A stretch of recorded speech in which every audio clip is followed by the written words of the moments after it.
G'day everyone, my name is Rob Turney. I live in Melbourne, Australia with my wife and two awesome kids. I'm a professional photographer and creative. I do a lot of work with photo, video, but also graphic design, creative coding, and also light painting. Light painting is a creative medium for me. It's a way to express myself and to create something new and unique that never existed before. Light painting isn't my main activity. My day usually consists of delivering creative projects for others so I can earn a living, looking after my two awesome kids who want to grow up to be happy and healthy human beings, and also supporting my wife who's a politician, which I love doing. I'm also super passionate about sharing light painting, so I always look for opportunities to incorporate light painting into any of my commercial work. I believe light painting is a really unique art form, and I'd love to see more of it in the commercial space for advertising and marketing.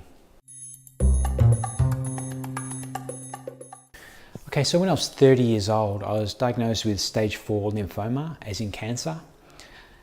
Stage 5 is 6 feet under, so I really consider myself very lucky to be alive today.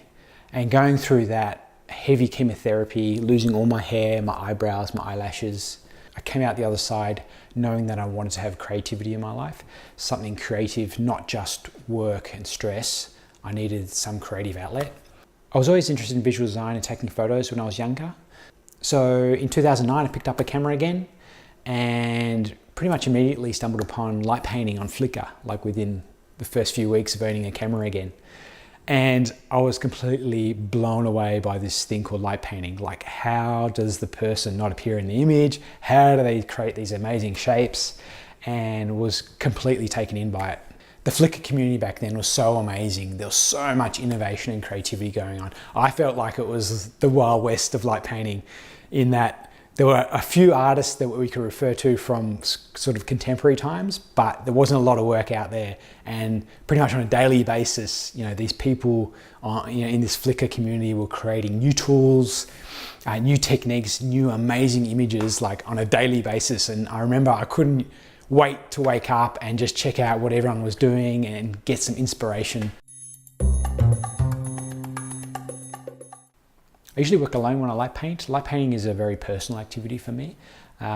It's a means of self-expression and exploration. So that's kind of hard to do in a group sort of environment. So I get a lot out of that side of light painting. But that said, I do love to collaborate, and I get so much out of collaboration and working on larger projects with others. Always learning something new that I can not only incorporate into my own art, but also give back to this larger creative project that we're working on.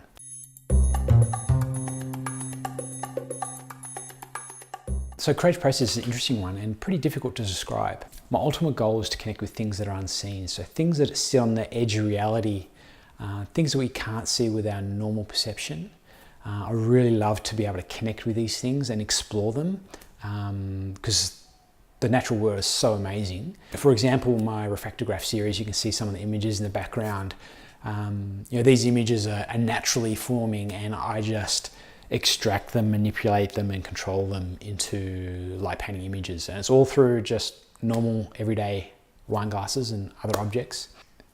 Also, the visualization of physical movement. I've been exploring that a lot with my light blading work recently and trying to connect, I guess, something from inside into a physical movement and then obviously into a light painting image. That's something I love doing because it sits on that border between you can't see what's inside me, you can't see my physical movement over a period of time, so I'm capturing that through the medium of light painting, which is one of the amazing things about light painting. Creative process is always driven towards these goals, and if something tweaks my interest, I usually think about it a lot, sometimes a little bit too much, and often inspiration comes in the form or together with an idea, a technique, or a process to actually deliver some sort of creative vision that I have. Sometimes my ideas can get pretty big pretty quickly, which can be pretty difficult to deliver on limited budget and by myself. So I always try and pull back some of my ideas and keep them in the reserve and just take the ones that are a little bit smaller, which I know I can actually deliver on. I get my inspiration from a lot of things around me in the world. just like many artists do. But the thing that really gets me going, like I was saying before, is those things that sit on the edge of reality, the things that are unseen in our normal world. So those things really get me inspired and get me excited about creating. I'm also trying to be more open to external influences on my work, things like the environment or space that I'm in when I'm creating, but also things like social issues. I think it's really important for artists to be able to communicate and connect with people.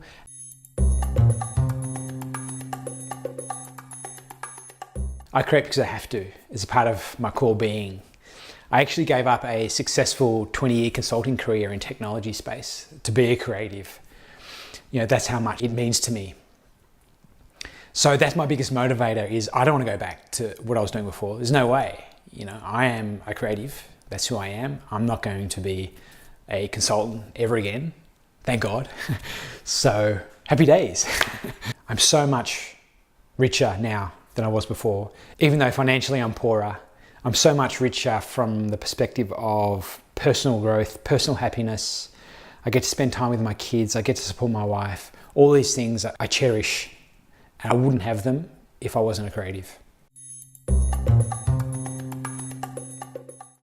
There's too many artists just to name 3 favorites. There's so many out there, talented individuals that give me inspiration on a daily basis. So I thought I'd just mention 3 artists who inspired me back in the beginning. These 3 artists I really appreciate. They probably don't know how much I appreciate them for just putting their work out there and being who they are. These artists really got me going into light painting, and without them I don't think I would have been so inspired to actually explore this art form. So thanks guys. Okay, firstly, Trevor Williams, aka T-Dub, is an absolute legend. He's the founder of Light Junkies on Flickr, and he's a very talented photographer and light painter. So I was actually I was fortunate enough to meet Trevor in Japan a few years ago, and we're just going to hook up for some light painting, some personal work, but we ended up actually doing a small commercial job together, which was really fun. Next up is Master John Leonardo. I still remember the first time I saw one of his orbs created next to a frozen lake in the landscape. Just completely blew my mind. I was like, how the hell did he do this? Created this magical light sculpture in this beautiful landscape. And I spent days and days and probably even weeks thinking about how he did it. Lastly, Dana Maltby, or TCB. This guy is an absolute maniac when it comes to creativity. So colorful, and he came up with so many innovative techniques. Just completely blew my mind. And looking back on the images today, they still blow my mind. So do yourself a favor, if you haven't already, check out the work of these 3 amazing artists in the Light Junkies group on Flickr. My favorite piece is usually the last piece that I did that I'm happy with. I always like to improve and grow, so I always find that I'm connected with my most recent work more than the work from the past. That said, there is one refractograph image that I do like a lot. It's actually quite special to me because it kind of represented where, at a point in time where I developed this technique over years and years, and including like breathing techniques and, you know, micro hand movements and all this kind of stuff. So it kind of represented a point where I was actually happy with where I had taken it, and I was actually happy with the work that I was producing.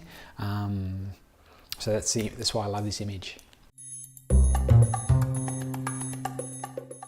My dream location would be anywhere where there's other light painters creating in a supportive and positive environment. So that's a really super important thing for me, is not necessarily the place I'm in, but it's actually the people I'm with. I get so much more out of that type of environment than I would just being in a magical place by myself. That said, there are a few spots that I'd really love to light paint. Things like Antarctica would be amazing. Underwater on the Great Barrier Reef would be amazing. And out in the deserts in China would be spectacular. So you know, there are a few places I'd love to go. I never forget this light painting experience I had in Japan back in 2010. I was traveling around and I went to this remote mountain in the Japanese countryside. And on this side of this mountain, there was an abandoned mining town We had about 11 four-story apartment blocks just decaying back into nature. It's an absolutely beautiful place to be and absolutely beautiful to photograph during the day. So I thought I'd go back at night and do some light painting. There's absolutely nobody on this mountain at all. Also, I thought. So I hiked back down at night and found a spot in one of the lower levels on one of the apartment blocks that I wanted to shoot and do some light painting. With full intention, I want to stay there all night and light paint away because it's a spectacular location. Anyway, halfway through my first shot, something happened. I'm not going to really say what happened, but something happened and I just couldn't stay there like another minute. I had to get out of there very, very quickly. So I got out and I walked back up the road, and the road was covered in a snow shelter. And so I walked about 2 kilometers under this snow shelter on the road and just hiking back up, and I could hear these noises outside. And I knew there were bears on the mountain also. I saw some bears on the way up during the day.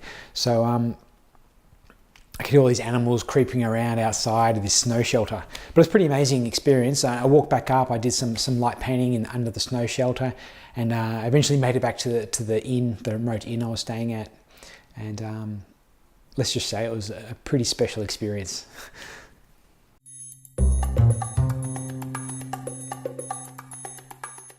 The best part of being a light painter is being a part of this worldwide community. I have so many fond memories and good friendships from connecting with other light painters, not just here in Australia, but also around the world. I was quite fortunate enough to travel to a few places, Japan and Europe, and actually hook up with light painters from everywhere, including the US and Canada, and meeting up with them and connecting with them, creating with them. It's just been an amazing experience. For me, the most challenging part about being a light painter is finding ways to promote our art form outside of our own community. Light painting is a really unique and special art form. A lot of people still don't understand it. A lot of people still think it's just people waving lights around in the dark or writing their name. And for me, it's so much more than that. And I really want to be able to push that more into the public space, which can be a real challenge because all art these days, particularly in Australia, is undervalued. I'd really love to see a lot more commercial use of light painting, and I believe that through that there'll be more acceptance, of light painting's value. I'm pretty lucky. I don't often get creative blocks, but I definitely do lose motivation and inspiration sometimes. And so the way I deal with that is try to remember back to some of the challenges I've had in my life. I don't want to go back to where I was before, being sick and working in a career I didn't enjoy. That's often is enough to get me out of any sort of creative rut that I'm in. If that doesn't work, I usually just get the camera out, get some light painting tools out and just play and just create something. And then that feeling comes back and then it just like clicks in and go, okay, this is what it's about. This is what being a creative is about. This is what light painting is about. This is the feeling that I get when I light paint. So just light paint. Yeah, I'm working on a few creative projects at the moment. The most interesting one is I'm developing a platform for real-time light painting video in 4K, primarily for my own creativity, but also to help share light painting with others through performances, demos, workshops, photo booths, things like that. I have a working prototype at the moment and it's super fun to use. I've done one field test and one studio session with it. And it's a lot of fun to use. It's a lot of fun to see images being created through motion. It adds a total another dimension to light painting. And I'm really looking forward to seeing where I can go with it.